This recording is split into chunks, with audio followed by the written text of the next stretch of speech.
नमस्कार, हमारे खास कार्यक्रम में स्वागत है आप सभी का और मैं हूं आपके साथ वैशाली। और आज बात करेंगे गद्दार पर हो रही रार को लेकर। बता दें कि संसद परिसर में शुरू हुई तीखी नोकझोंक ने सियासत की दिशा ही बदल दी है। नेता प्रतिपक्ष राहुल गांधी और केंद्रीय मंत्री रवनीत सिंह बिट्टू के बीच जुबानी जंग अब सिर्फ राजनीतिक बयानबाजी नहीं बल्कि सम्मान, मर्यादा और पूरे सिख समाज से जुड़े सवाल में तब्दील हो गए। भाजपा का आरोप है कि राहुल गांधी की टिप्पणी पूरे सिख समाज का अपमान है, तो वहीं कांग्रेस इसे हल्के फुल्के मजाक की तरह पेश कर रही है। लेकिन सवाल बड़ा है कि क्या संसद परिसर में ऐसे शब्द है स्वीकार किए जाएंगे? क्या मजाक की आड़ में किसी समुदाय को ठेस पहुंचाई जा सकती है? और क्या जवाब में की गई टिप्पणी राजनीति की गरिमा को और भी नीचे ले जाती है?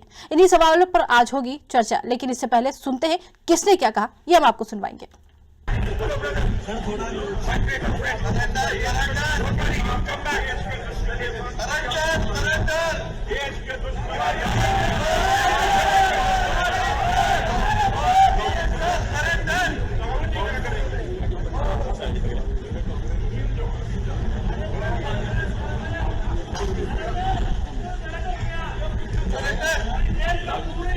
गद्दार पर रार, राहुल गांधी की टिप्पणी, रवनीत बिट्टू आहत। गद्दार वाले बयान पर रार, देश भर में प्रदर्शन करेगी बीजेपी। गद्दार बयान से संसद में सियासी संग्राम। राहुल की टिप्पणी पर उबाल, गद्दार शब्द बना राजनीतिक हथियार। बिट्टू आहत, भाजपा हमलावर, सिख समान बनाम राजनीतिक मजाक। राहुल बिट्टू टकराव, सियासत गरमाई, बयानबाजी से बढ़ा सियासी तूफान। संसद से सड़क तक गूंजा गद्दार। प्रदर्शन की तैयारी में बीजेपी। मर्यादा पर सवाल, सियासी बवाल। केंद्रीय मंत्री रवनीत सिंह बिट्टू ने पलटवार करते हुए राहुल गांधी को नशे में होने और सिखों का दुश्मन होने का आरोप लगाया। कहा, कांग्रेस अब परिवार की पार्टी रह गई है, गांधी की पार्टी रह गई है। अगर कांग्रेस होती तो कांग्रेस में लोग होते। अगर ये कांग्रेस होती तो सबसे पहले राहुल गांधी और प्रियंका गांधी निलंबित होते। बंधुआ मजदूरों की तरह अपने सांसदों को आगे करके उन्हें निलंबित करवा देते हैं और अब मौत से गाड़ी में आते हैं और चले जाते हैं।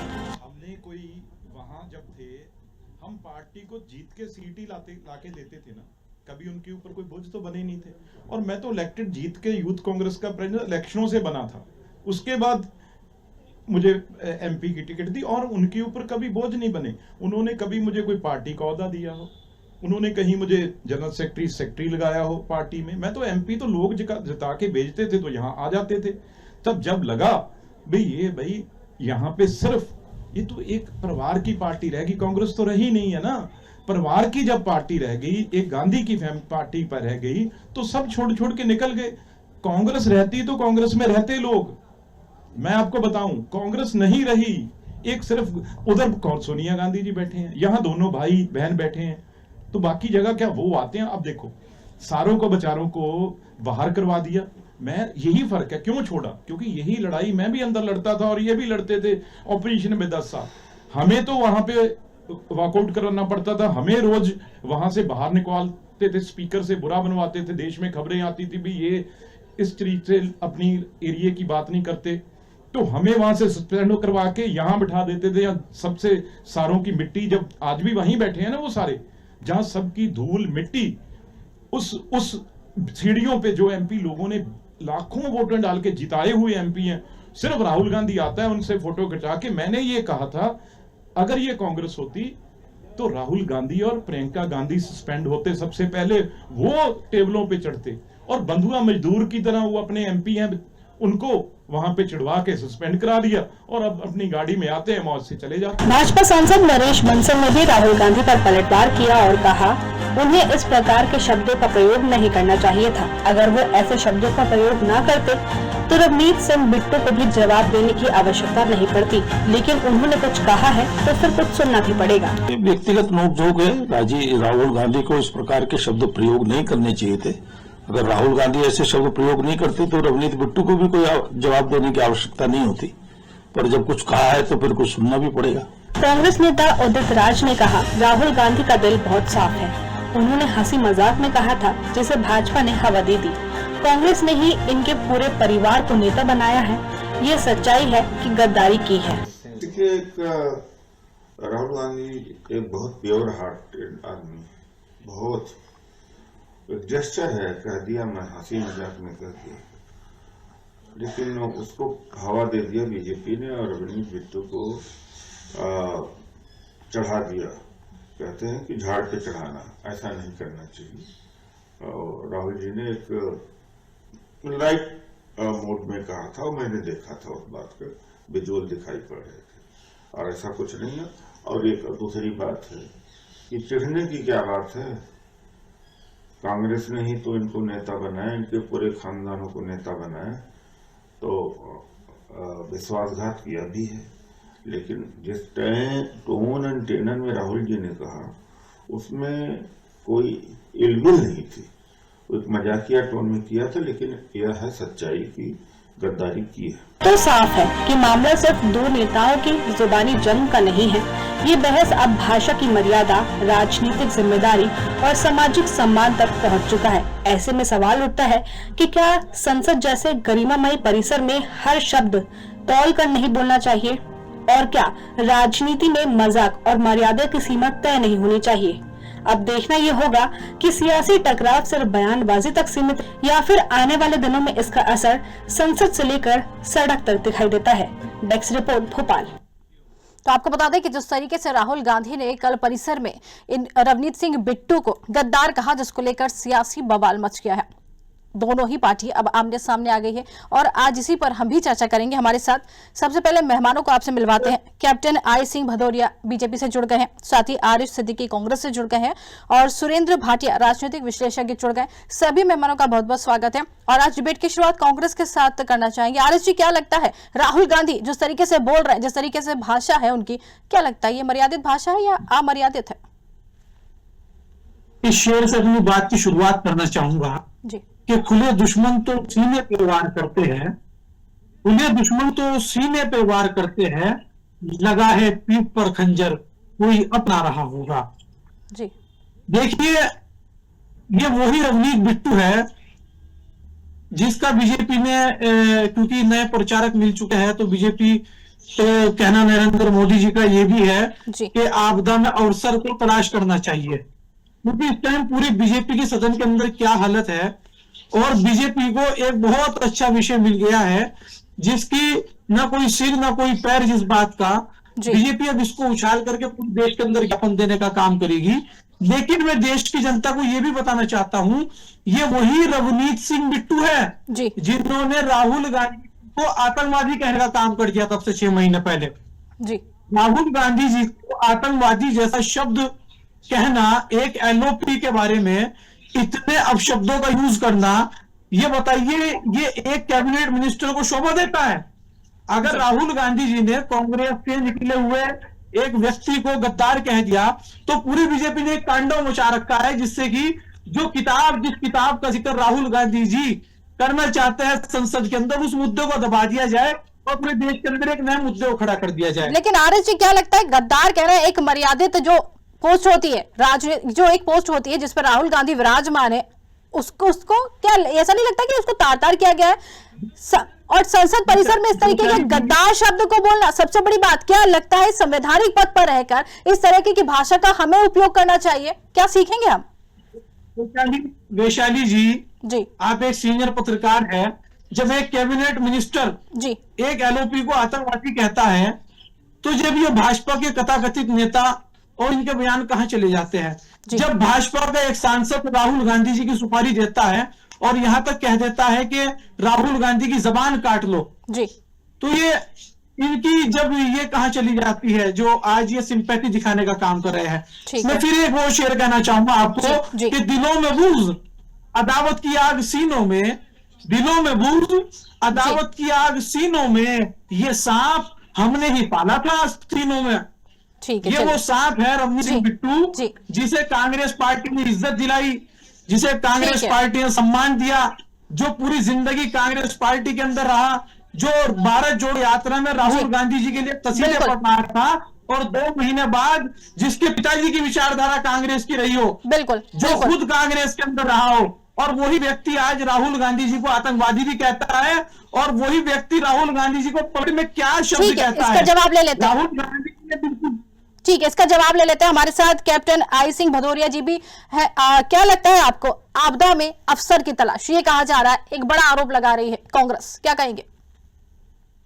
देखिए वैशाली, कांग्रेस आज इतनी हताश हो चुकी है कि वो सदन में बैठकर राहुल गांधी सदन की मर्यादा को भूल जाते हैं और साथ साथ ये भी भूल जाते हैं कि वो इस टाइम एक नॉर्मल सांसद नहीं है, वो नेता प्रतिपक्ष है, एलओपी है इस टाइम। जी, आप बीच में ना बोले,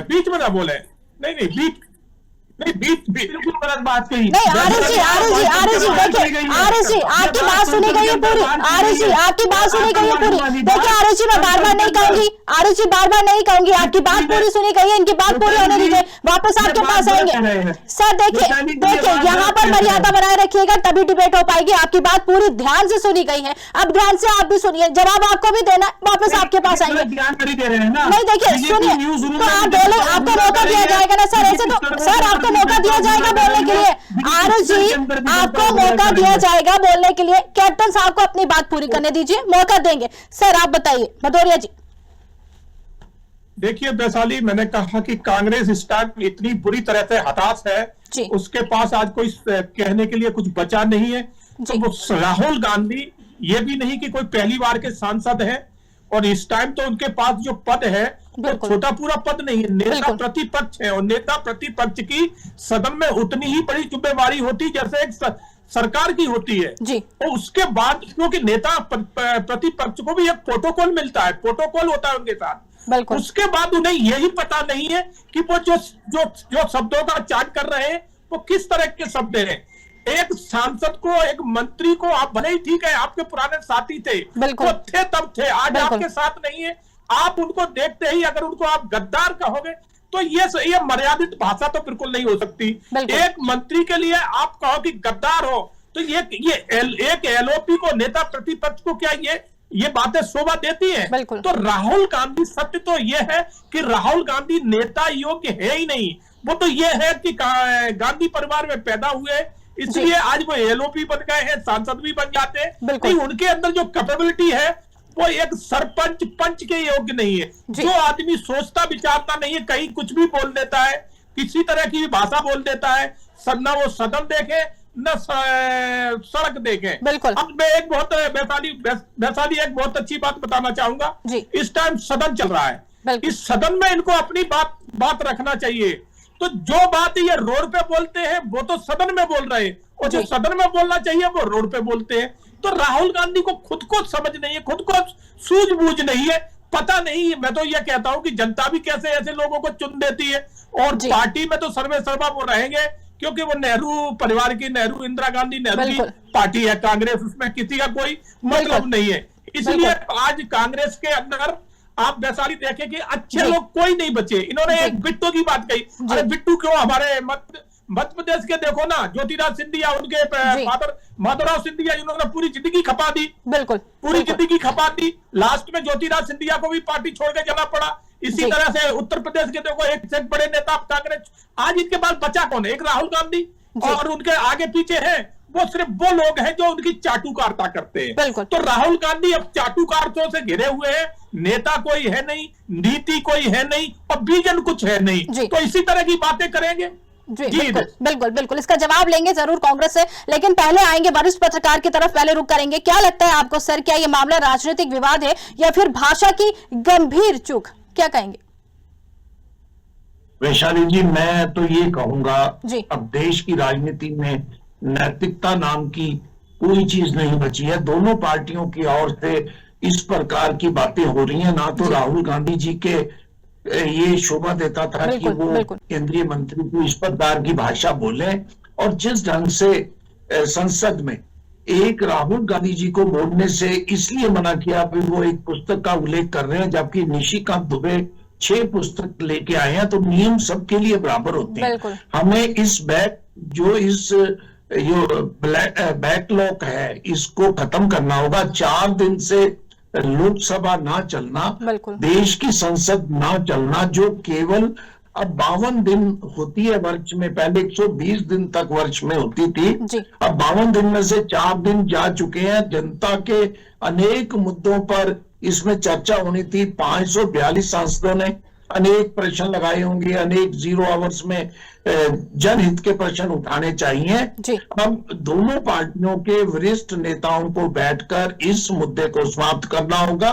और ये जो रवनीत सिंह बिट्टू का जो मामला है, मैं क्योंकि पंजाब के नजदीक रहता हूं, मैं व्यक्तिगत रूप में पंजाब की राजनीति को जानता हूं। ये मुद्दा भी इसलिए उछाला जा रहा है भारतीय जनता पार्टी द्वारा क्योंकि अभी लगभग 1 वर्ष से भी कम समय में पंजाब के चुनाव होने वाले हैं।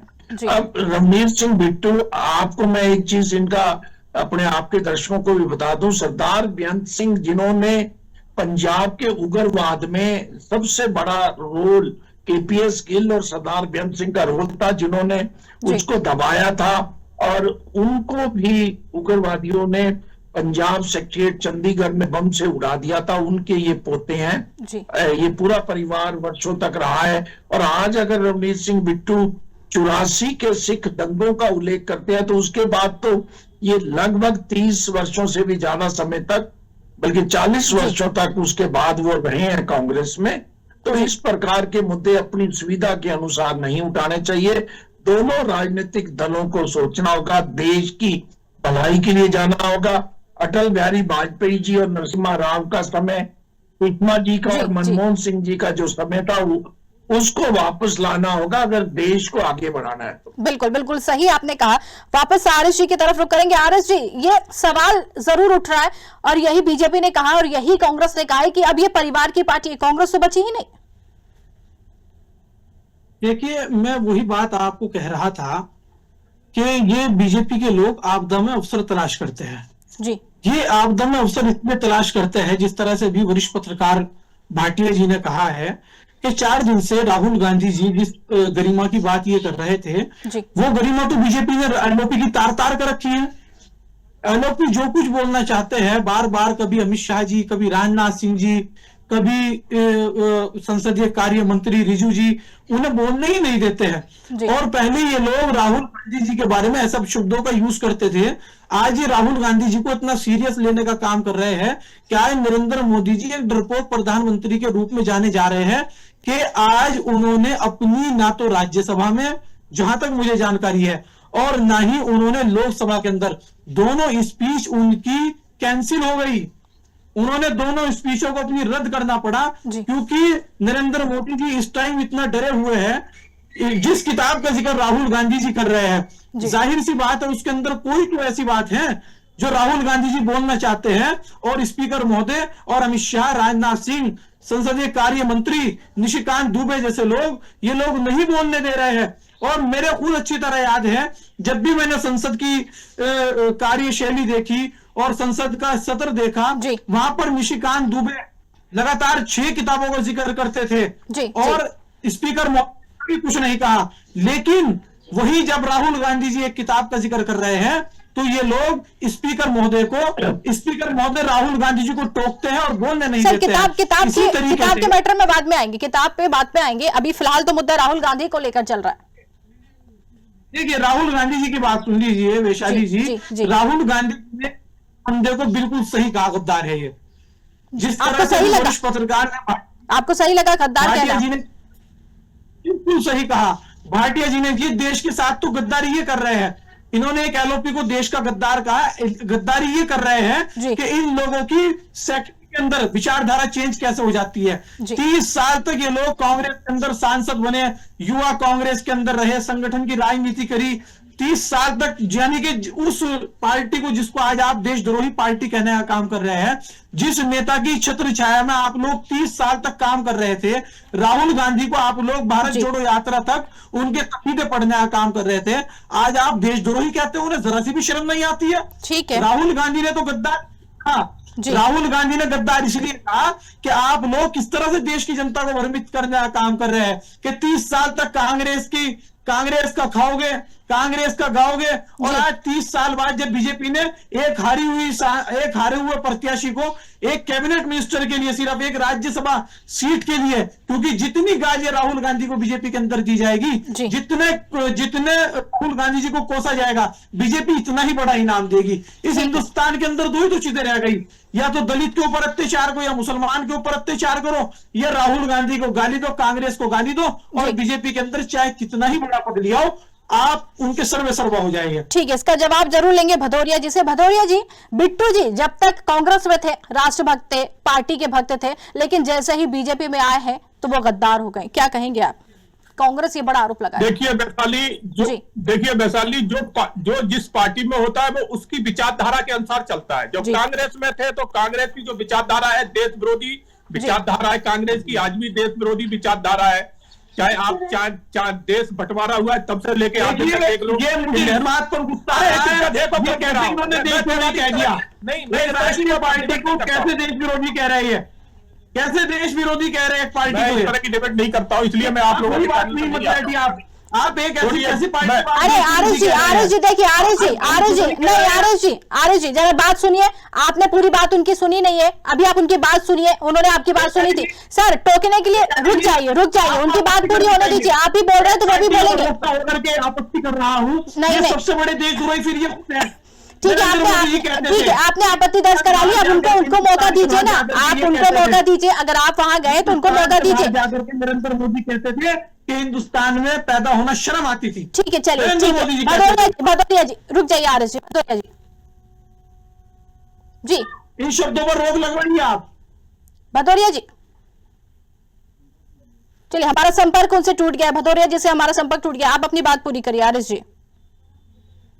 देखिए मैडम, मैं ये कहना चाह रहा हूं जी, ये बीजेपी के लोगों ने, बीजेपी के नेताओं ने बहुत आसान समझ लिया किसी को भी देशद्रोही कहना, किसी को भी आतंकवादी कहना। आप राहुल गांधी के गद्दार शब्द को तो पकड़ रहे हैं। यही 6 महीने पहले रवनीत सिंह बिट्टू थे जिन्होंने राहुल गांधी को आतंकवादी कहने का काम किया। और दूसरी बात, यही बीजेपी के सांसद थे जो राहुल गांधी की सुपारी दे रहे थे, 11-11 लाख रुपए का इनाम रखने का काम कर रहे थे, राहुल गांधी की जबान काटने की बात कर रहे थे, राहुल गांधी को जिंदा जलाने की बात कर रहे थे। तो ये देशद्रोही बातें कर रहे हैं, हम लोग कर रहे हैं, लेकिन फिर भी हम लोग ऐसे शब्दों से बचने का काम करते हैं।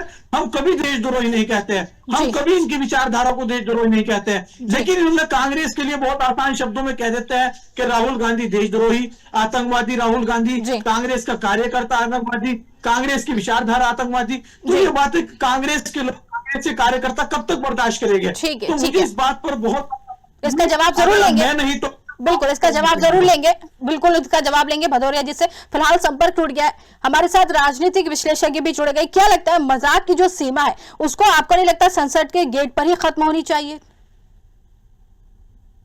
सर वैशाली जी, मैंने जो पहली बात कही थी, मेरा ये मानना है अगर संसद में हमारा जो नेतृत्व है, चाहे भारतीय जनता पार्टी का नेतृत्व है, चाहे कांग्रेस का बड़े नेतृत्व है, जो भी बड़े नेता हैं, उनको कम से कम अपनी भाषा पे कंट्रोल करना चाहिए और उनको देश को मार्गदर्शन देना चाहिए। देश जनता की बहुत समस्याएं हैं।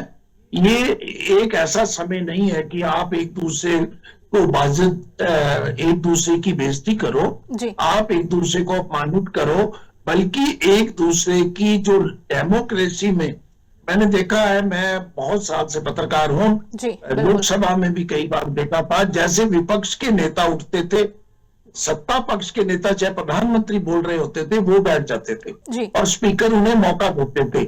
लेकिन इस समय राहुल गांधी जी के और मोदी जी के बीच में, अमित शाह जी के बीच में जो संबंध है, मुझे नहीं लगता लोकतंत्र में जो पक्ष और विपक्ष के जो संबंध होते हैं, उन दोनों पक्षों को, खासतौर पे मैं कुछ नेता अभी भी ऐसे हैं, राजनाथ सिंह जी हैं और कुछ ऐसे नेता हैं जो बीच बचाव करके इस चीज को देख सकते हैं कि ये हमारी डेमोक्रेसी को नुकसान हो रहा है, कांग्रेस को नुकसान हो रहा है, बीजेपी को नुकसान हो रहा है, लोकतंत्र हमारा जो है उसको नुकसान हो रहा है। अगर लोकतंत्र को बचाना है तो पक्ष विपक्ष को मतभेद होने चाहिए, मनभेद नहीं होने चाहिए।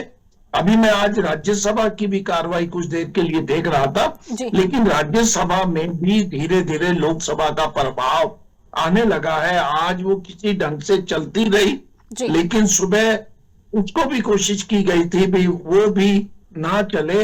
यह देश के लिए दुर्भाग्यपूर्ण समय है। सुषमा जी, अरुण जेटली जी जब विपक्ष के नेता थे, मनमोहन सिंह जी प्रधानमंत्री थे, उससे पहले अटल बिहारी वाजपेयी जी जब थे और विपक्ष में कोई भी होता था, बिल्कुल उनके जिस ढंग से संबंध थे उस दौर को हमें वापस लाना है। तो दोनों बड़े दलों को बैठ के सोचना होगा, देश के लिए सोचना होगा।